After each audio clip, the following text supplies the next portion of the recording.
Hello friends, how are you all. आप सभी कैसे हैं। तो देखिए, मैं आप लोगों को आर्मी पब्लिक स्कूल का प्रिपरेशन करवा रही थी। तो पीजीटी ज्योग्राफी जिन लोगों का है, मैंने इसके पहले 8 प्रैक्टिस सेट टोटल 8 करवा चुकी हूँ। ये जो है 9वां प्रैक्टिस सेट होगा। कितना होगा? 9वां प्रैक्टिस सेट होगा आप लोगों के लिए। तो ये आपको जो है प्ले लिस्ट में अभी आप देख लेना, और प्ले लिस्ट में आप आठों प्ले जा के देख सकते हैं। यूजीसी नेट प्रैक्टिस सेट बोल के है, उसमें आप देख सकते हो। क्योंकि देखिए, जो आर्मी पब्लिक स्कूल का जो ज्योग्राफी का पीजीटी में जो क्वेश्चंस रहते हैं, वो नेट से कम ही हार्ड होते हैं। तो आप अगर उसको कर लोगे तो ये इजीली आपका निकल जाएगा। और ये स्पेशली मैंने आपका जो है प्रैक्टिस सेट, ये स्पेशली आर्मी पब्लिक स्कूल का ही है। तो आप इसको पूरा देखिए। ये पार्ट 1 है, इसका पार्ट 2 भी मैं आज शाम तक अपलोड कर दूंगी friends. Thank you very much. अगर आपने सब्सक्राइब नहीं किया तो प्लीज़ सब्सक्राइब करके बेल आइकन दबा दें, ताकि मेरे नोटिफिकेशन सबसे पहले आप तक पहुंच सके फ्रेंड्स। तो चलिए, आप वीडियो को अंत तक देखना। चलिए स्टार्ट करते हैं। तो स्टार्ट करते हैं हम लोग army public school PGT geography का प्रैक्टिस सेट। और क्वेश्चन है, पहला है, ऑपिसोमीटर का प्रयोग किया जाता है। ऑपिसोमीटर का प्रयोग किस चीज़ में किया जाता है? क्षेत्रफल मापन में, दिशा मापन में, दूरी मापन में, या प्रवणता मापन में? तो ऑपिसोमीटर का प्रयोग जो दूरी मापन में किया जाता है, किस में किया जाता है? दूरी मापन में। नेक्स्ट क्वेश्चन है, सूची है, मिलान करना है। A Holmes, James Hall, Kover and Stuart. तो देखिए, जैसे कि यहाँ पे दिया है होम्स ने कौन सी संकल्पना दी थी? तो होम्स ने जो दी थी वो था भूसन्नति के कारण, है ना। यानी इसका हो जाएगा,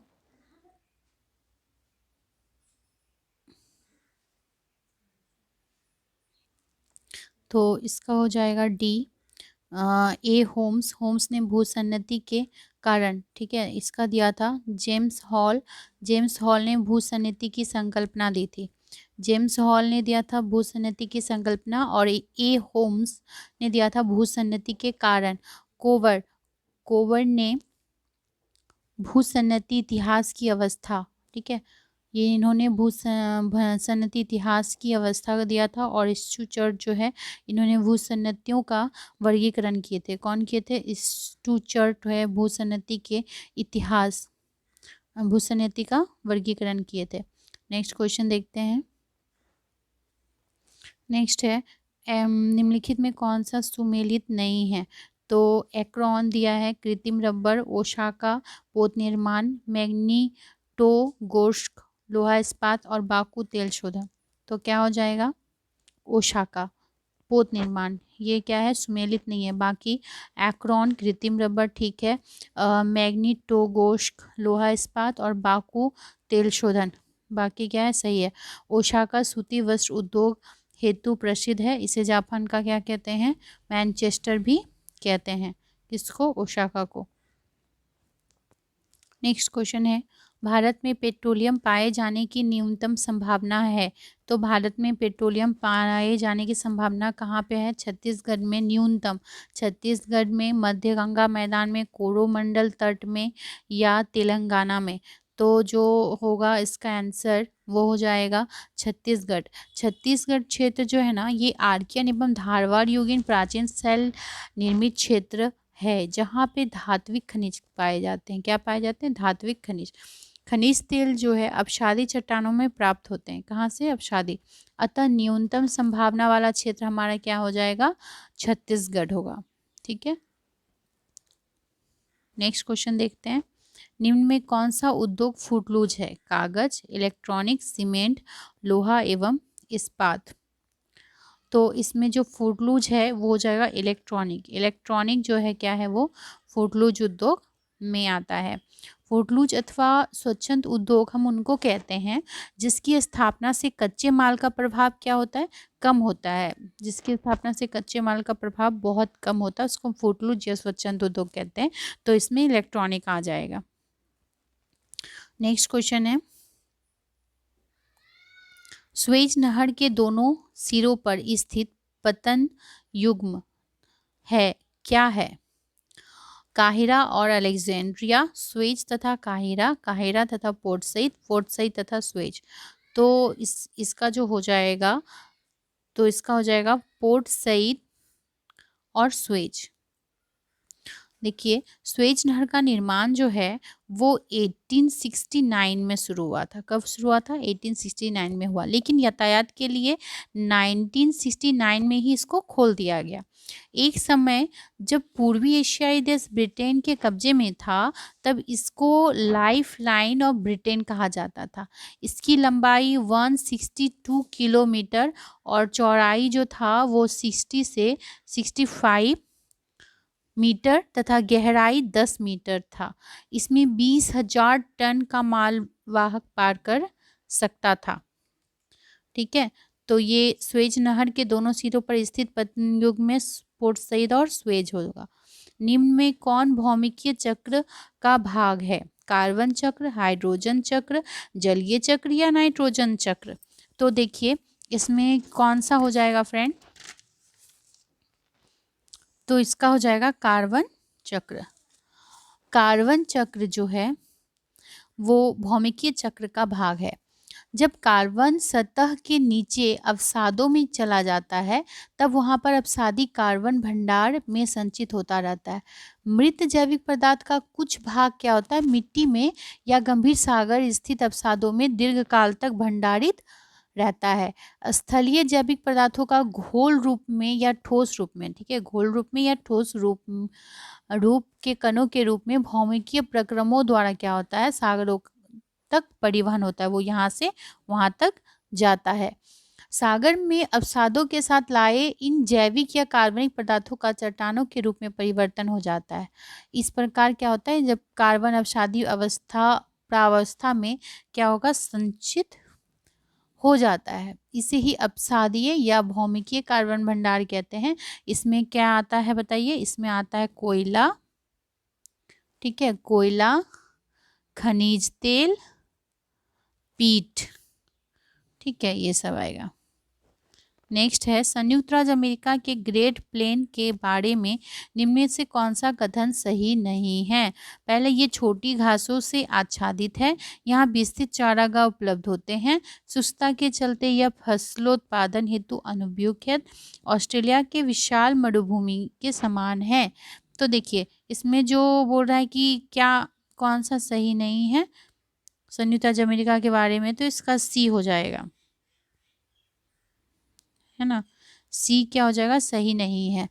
संयुक्त राज्य अमेरिका के बृहद मैदान में गेहूं की कृषि की जाती है, जबकि इसकी विशालता एवं महाद्वीपीय अवस्थिति पश्चिमी ऑस्ट्रेलियन मरुस्थल के समान है। निम्न कथनों पर अध्ययन कीजिए तथा सही उत्तर का कूट चुनिए। मेसोपोटामिया एक सांस्कृतिक क्रोध रहा है। मेसोपोटामिया दजला और फरात नदियों का दोआब क्षेत्र है। मेसोपोटामिया ईरान का अभिन्न अंग है। अब यहाँ कूट दिया गया है कि इसमें क्या है? 1 2 3 सही है, 1 2 सही है। तो देखिए, डी में दिया 1 और 2 सही है, तो हमारा आंसर 1 और 2 सही है। मेसोपोटामिया जो है वो कहाँ है? इराक में है। कहाँ पे है मेसोपोटामिया? इराक में है। और मेसोपोटामिया एक सांस्कृतिक कोड रहा है, ये भी सही है। अब अगला क्वेश्चन देख लेते हैं। निम्नलिखित नगरों का उनकी जनसंख्या के अवरोही क्रम में कौन सा सही अनुक्रम है? तो कौन सा सही अनुक्रम है? टोक्यो, मुंबई, बीजिंग और सियोल, ठीक है। नगरों का उनकी जनसंख्या के अवरोही क्रम में, तो पहले होगा टोक्यो, उसके बाद होगा मुंबई, फिर हो जाएगा बीजिंग। देखिए, अब इसमें क्या बोल रहा है?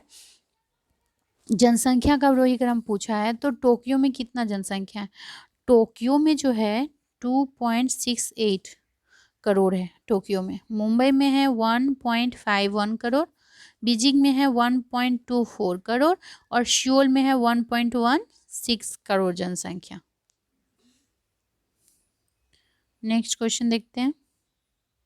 नेक्स्ट क्वेश्चन है, निम्नलिखित में से कौन सा एक भ्रंश से संबंधित है?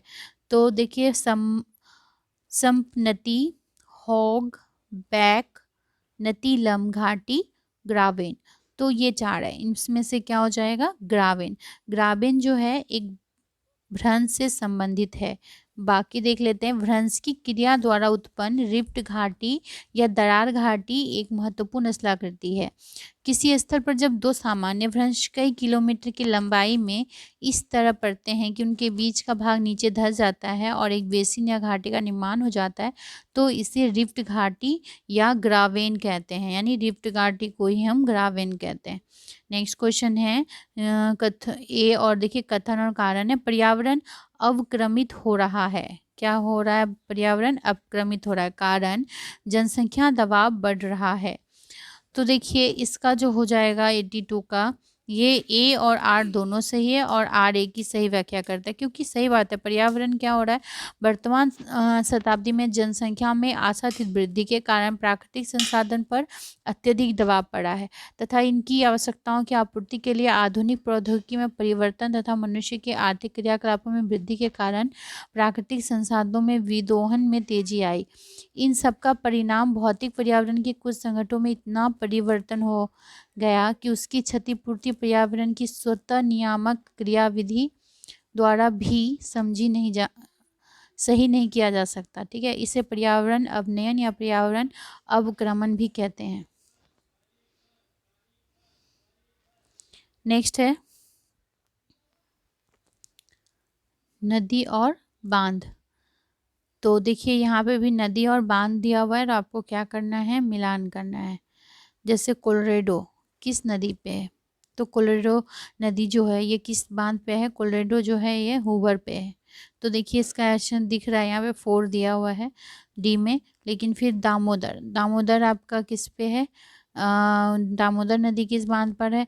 पंचेत हिल, यानी पंचेत हिल बांध जो है वो दामोदर नदी पर है। नील कहाँ है? तो नील का हो जाएगा आश्वान। ठीक है, तो उस हिसाब से इसका आंसर जो हो जाएगा वो डी हो जाएगा। ठीक है, और जेम्बेजी जो है, जेम्बेजी वो कैरीवा हो जाएगा। जेम्बेजी का कैरीवा। देखिए कोलोरेडो आपका हो गया हूवर। कोलोरेडो जो है हूवर, यानी हूवर बांध पे कोलोरेडो नदी है। ठीक है, उसके बाद दामोदर का हो जाएगा पंचेल हिल। तो पंचेल हिल बांध जो है वो दामोदर नदी पर है। नील, ठीक, नील का हो जाएगा कैरीवा। तो नील का हो जाएगा आश्वान। आश्वान बांध जो है वो किस पे है? नील नदी पर है आश्वान बांध। और आपका कैरीवा जो है वो जेम्बेजी नदी पर है। कैरीवा बांध किस पर है? जेम्बेजी नदी पर। नेक्स्ट क्वेश्चन देखते हैं। भारत में उत्तर प्रदेश का प्रथम स्थान है।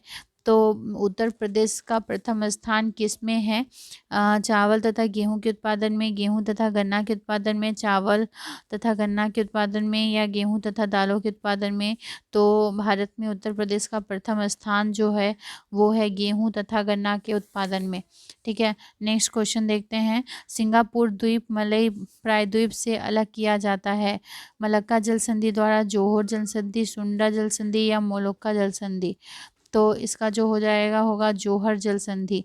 सिंगापुर द्वीप प्रायद्वीप से, सिंगापुर द्वीप जो है मलय प्रायद्वीप से किसके द्वारा अलग हो रहा है? जोहर जल संधि द्वारा। सिंगापुर और मलय किससे? जोहर जल संधि द्वारा अलग हो रहा है। मलक्का जल संधि जो है, मलक्का जल संधि अंडमान और दक्षिणी चीन सागर, मलक्का जल संधि किसके द्वारा अलग होता है? अंडमान सागर एवं दक्षिणी चीन सागर। उसके बाद मुलुक्का जल संधि है। तो मुलुक्का जो होता है, मुलुक्का वो आर्कटिक सागर द्वारा। ठीक है, क्या होगा? और सुंडा जो है, सुंडा, सुंडा हो जाएगा जावा सागर और हिंद सागर द्वारा अलग होता है। सुंडा जावा और हिंद द्वारा। भारत का सदस्य नहीं है एशियान का, साप्टा का, WTO का, यूनेस्को का। तो भारत किसका सदस्य नहीं है? तो देखिए भारत जो है वो एशियान का सदस्य नहीं है, साप्टा का है, WTO का है, यूनेस्को का है। नेक्स्ट क्वेश्चन है, बाणसागर परियोजना स्थित है। बाणसागर परियोजना किस पे स्थित है? तो देखिए इसका हो जाएगा सोन नदी पर। बाणसागर परियोजना जो है वो सोन नदी पर स्थित है, ठीक है। और यह उत्तर प्रदेश और बिहार राज्य की, मध्य प्रदेश की संयुक्त परियोजना है। उत्तर प्रदेश, बिहार और मध्य प्रदेश की। इसके बांध की लंबाई जो है 1020 मीटर है और ऊंचाई 63 मीटर है। जल शक्ति उत्पादन जो है 435 मेगावाट है। इस परियोजना की लागत जो है 984 करोड़ रुपया था, ठीक है। निम्नलिखित में कौन सुमेलित नहीं है? Anthropogeography, F Ratzel. Problems of human geography, the Demangeon. Problems of human geography का द दिमांजो। इन्फ्लुएंसेज ऑफ का होगा ईसी सैम्पल। और एनालिटिकल ह्यूमन ज्योग्राफी का पी हैगेट। तो इसमें बोल रहा है कौन सा सुमेलित नहीं है? तो देखिए लग रहा है एनालिटिकल ह्यूमन ज्योग्राफी का पी हैगेट ये सुमेलित नहीं है, क्योंकि एनालिटिकल ह्यूमन ज्योग्राफी का पी जे एम्ब्रोस होगा। क्या होगा? पी जे एम्ब्रोन्स हो जाएगा, ठीक है। पीजे एम्ब्रोन्स एनालिटिकल ह्यूमन ज्योग्राफी का। नेक्स्ट क्वेश्चन है, निम्न में कौन सा मत्स्य उद्योग से संबंधित है? तो मत्स्य उद्योग से जो संबंधित है वो है नीली क्रांति। कौन सा मत्स्य उद्योग से संबंधित है? नीली क्रांति मत्स्य उद्योग से संबंधित। निम्न में किसने राष्ट्रीय एटलस संस्था को स्थापित किया था? तो देखिए राष्ट्रीय एटलस संस्था को किसने किया था? आर.एल. सिंह ने, एस.पी. चैटर्जी ने, एस.पी. दासगुप्ता ने या एस.एम. अली ने? तो जो किया था वो थे एस.पी. चैटर्जी। एस.पी. चैटर्जी ने राष्ट्रीय एटलस संस्था को स्थापित किया था। कब किया था? तो 1903 में, यानी 1903 में जन्मे डॉक्टर एस.पी. चैटर्जी ने, इनका जन्म हुआ था, ठीक है। ने कब किया था? तो 1956 में राष्ट्रीय एटलस संस्था की स्थापना की थी। कब की थी? 1956 में। और ये 1937 में कलकत्ता विश्वविद्यालय में भूगोल विभाग अध्यक्ष थे तथा ऑनर्स कोर्स के प्रणेता भी थे। कौन थे? Doctor SP. चैटर्जी। बॉक्साइट विस्तृत रूप से मिलता है। तो बॉक्साइट विस्तृत रूप से कहाँ मिलता है? असम में, हरियाणा में, मध्य प्रदेश में, राजस्थान में। तो मध्य प्रदेश में मिलता है। ए वेबर के अनुसार उद्योग का अवस्थापना मुख्यतः निर्धारित होता है। तो ए वेबर के अनुसार उद्योग का अवस्थापना जो है वो किस पे निर्भर करता है? तो परिवहन प्रणाली, परिवहन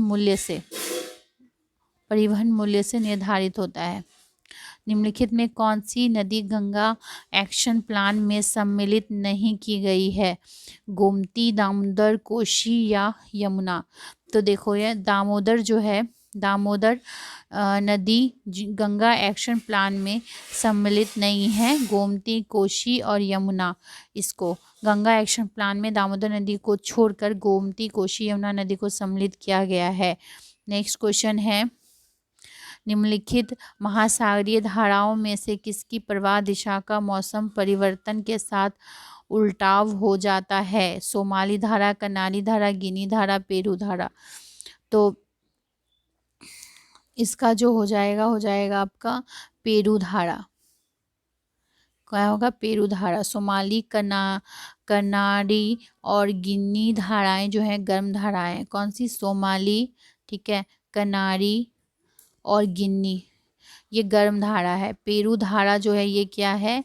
ये शीतल धारा है जो विपरीत दिशा में प्रवाहित होकर एल नीनो गर्म धारा को जन्म देती है, जिसका तापमान 14 डिग्री F हो जाता है, ठीक है। नेक्स्ट क्वेश्चन है, डेटम रेखा है। डेटम रेखा क्या है? तो एक काल्पनिक क्षैतिज रेखा है जहां से ऊंचाई तथा गहराई का अंकन किया जाता है। डेटम रेखा क्या है? एक काल्पनिक क्षैतिज रेखा है, ठीक है। क्षैतिज रेखा है जहां से ऊंचाई तथा गहराई का अंकन किया जाता है। और भारत चीन सीमा रेखा जो है मैकमोहन रेखा कहते हैं ना, भारत चीन रेखा को। भारत चीन रेखा को मैकमोहन कहते हैं। ये काल्पनिक रेखा जो शून्य अंश देशांतर से गुजरती है उसको ग्रीनविच रेखा हम कहते हैं। ठीक है, और वह रेखा जिसकी आर पार तिथि बदल जाती है उसको अंतर्राष्ट्रीय तिथि रेखा यानी 180 डिग्री देशांतर के समानांतर होती है। वो किसके समानांतर होती है? 180 डिग्री के समानांतर होती है, उसको हम अंतर्राष्ट्रीय तिथि कहते हैं। नेक्स्ट क्वेश्चन देख लेते हैं फ्रेंड।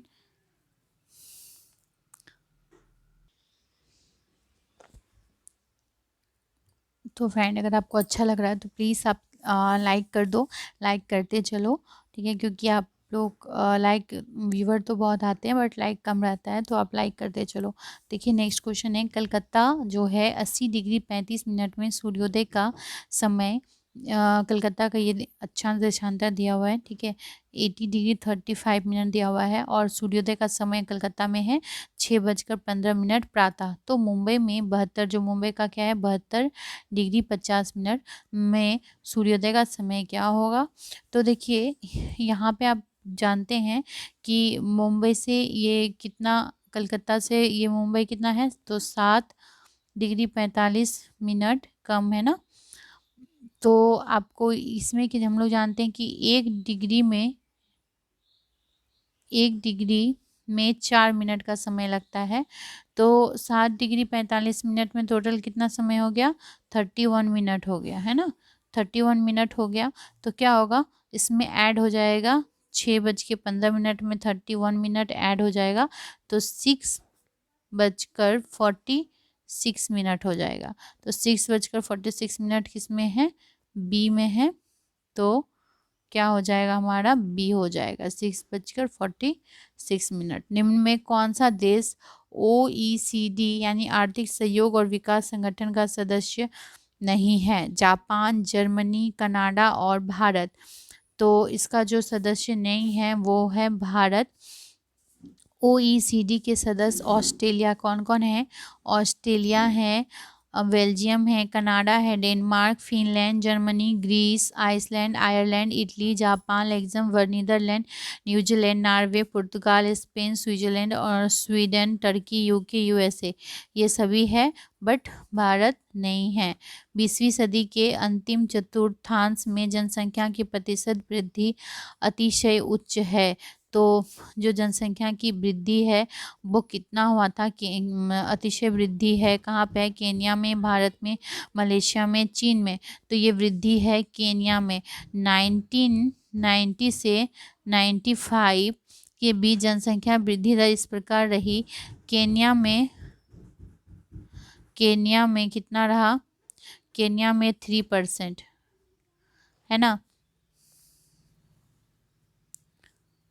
केन्या में 3% से अधिक, मलेशिया में 2% से अधिक, 2% से मतलब 3%, और भारत में 2% से 3%, और चीन में 1 से 2% जनसंख्या वृद्धि दर रहा। ठीक है, विश्व में तांबे, अब नेक्स्ट क्वेश्चन है, विश्व में तांबे का सबसे बड़ा निर्यातक कौन है? तो तांबे का सबसे बड़ा निर्यातक जाम्बिया है। कौन है? जाम्बिया। विश्व में तांबे का सबसे बड़ा उत्पादक चिली एवं निर्यातक जाम्बिया है। उत्पादक तो चिली है और जो निर्यातक हो जाएगा वो जाम्बिया हो जाएगा। ट्रांस साइबेरियन रेलवे को प्रदर्शित करने के लिए सर्वाधिक उपयुक्त प्रक्षेप कौन सा होगा? तो देखिए ट्रांस साइबेरियन रेलवे के लिए सबसे उपयुक्त जो होता है द्विमानक अक्षांश युक्त साधारण शंकु होगा। क्या होगा? द्विमानक अक्षांश युक्त साधारण शंकु प्रक्षेप, simple conic with 1 standard parallel पर दिखाया जाता है। लेकिन प्रश्न में 2 मानक अक्षांश प्रक्षेप दिए जाने के कारण इसका उत्तर क्या है? बी है। सकल मृत्यु दर की वृद्धिमान प्रवृत्ति है। तो सकल मृत्यु दर की वृद्धिमान प्रवृत्ति कहाँ है? अफ्रीका में है। कहाँ है? स्वास्थ्य और सुविधा एवं वहाँ की अस्वास्थ्यकर जलवायु के कारण सबसे ज़्यादा मृत्यु दर कहाँ पे है? अफ्रीका में ही होता है। निम्न में कौन सा मृदा का प्रकार नहीं है? पेडल कड़ा, पॉडजॉल, सेनोजम, लेमोनाइट्स। तो देखिए इसका जो आंसर हो जाएगा वो क्या हो जाएगा, लेमोनाइट्स हो जाएगा। ये क्या है, कोयला का प्रकार नहीं है। यह लोहा का एक अयस्क है जिसमें लोहे की न्यूनतम मात्रा रखी जाती है, किसमें, लेमोनाइट्स में। नेक्स्ट क्वेश्चन, हरे पौधे प्रकाश संश्लेषण के लिए कार्बन डाइऑक्साइड का प्रयोग करते हैं, कारण निर्वनीकरण, भूमंडलीकरण, ताप में वृद्धि का कारण है।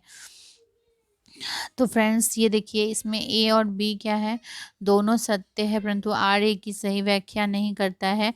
हरे पौधे में क्या होता है, क्लोरोफिल होता है, जिसके कारण क्या होगा, मध्यम से प्रकाश संश्लेषण की क्रिया संपन्न करते हैं और निम्नीकरण से वायुमंडल में ताप वृद्धि करा दी जाती है, जिसे भूमंडलीय ताप वृद्धि कहते हैं, है ना। नेक्स्ट क्वेश्चन है, मिश्र प्रकार के जनसंख्या संसाधन प्रदेश की प्रमुख विशेषता क्या होती है। उच्च प्रौद्योगिकी या निम्न संसाधन अनुपात, उच्च प्रौद्योगिकी उच्च संसाधन अनुपात, निम्न प्रौद्योगिकी उच्च संसाधन अनुपात।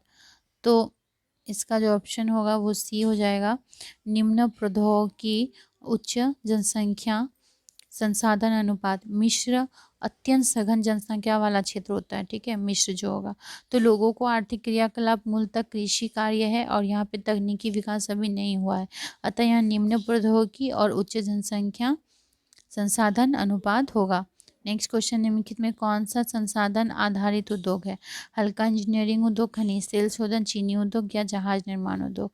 तो इसका जो हो जाएगा खनिज तेल शोधन जो हो जाएगा, खनिज से तेल शोधन मानव की विभिन्न उद्देश्य और आवश्यकताओं की पूर्ति में योगदान देने वाले आश्रय या स्रोत को संसाधन की संज्ञा देते हैं, ठीक है। वस्तु तो कोयला, लोहा या पेट्रोलियम का जमाव मात्र स्वतः संसाधन नहीं है, उन्हें उत्खनित और उपयोग करने वाले कारकों, तत्वों, पूंजी बाजार और प्राविधिक ज्ञान, परिवहन के साधन, अनुकूल सामाजिक, आर्थिक, राजनीतिक वातावरण एवं नीति आदि के संदर्भ में ही उनकी संसाधन नीति है, ठीक है। इस प्रकार खनिज तेल शोधन संसाधन आधारित उद्योग है। निम्न में से किसने सरिता श्रेणीकरण की सरिता खंड विधि का प्रतिपादन किया है। तो इसका आंसर क्या होगा, ए एन स्टॉलर हो जाएगा। देखिए ए एन स्टॉलर ने सरिता श्रेणीकरण का सरिता खंड विधि का प्रतिपादन किया है। सरिता श्रेणीकरण विधियां जैसे देखिए हॉर्टन विधि जो है वो हार्टन ने दिया है, ठीक है, हार्टन विधि हार्टन ने दिया, सरिता खंड विधि स्टॉलर ने दिया है, और श्रीव विधि जो है श्रीव ने दिया है, ठीक है। जो ये श्रीव ये विधि है, श्रीव विधि श्रीव ने दिया।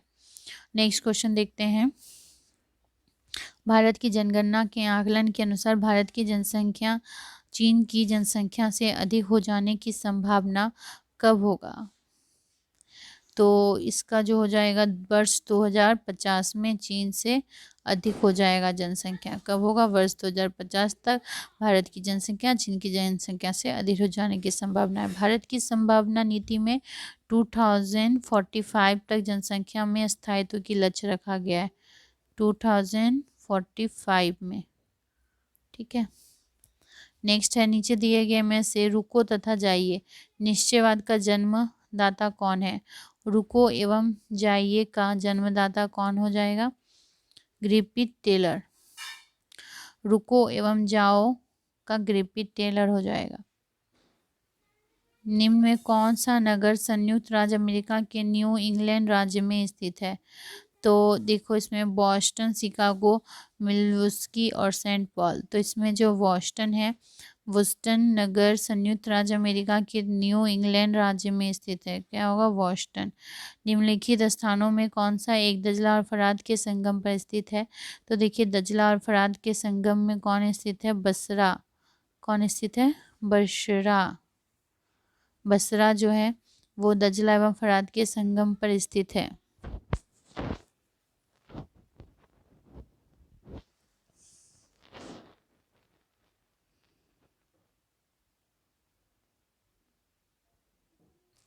तो फ्रेंड इसमें टोटल 80 क्वेश्चन रहता है, आप जानते हैं। बीजीटी में। तो मैंने इसमें टोटल 150 क्वेश्चन रहेगा, यानी आपका 70 से लेके इधर आपका 150 तक, यानी 80 क्वेश्चन आपका सब्जेक्ट ज्योग्राफी से रहेगा। तो मैंने अभी आपको 30 करवाए हैं, 50 क्वेश्चंस अभी भी बाकी है। तो इसका पार्ट 2 आप देखना, पार्ट 2 में मैं अपलोड कर दूँगी आज रात तक। तो thank you very much friend. अगर आपको अच्छा लगा तो आप लाइक शेयर एंड सब्सक्राइब कर दे, ठीक है, एंड बेल आइकन दबा दे। Thank you.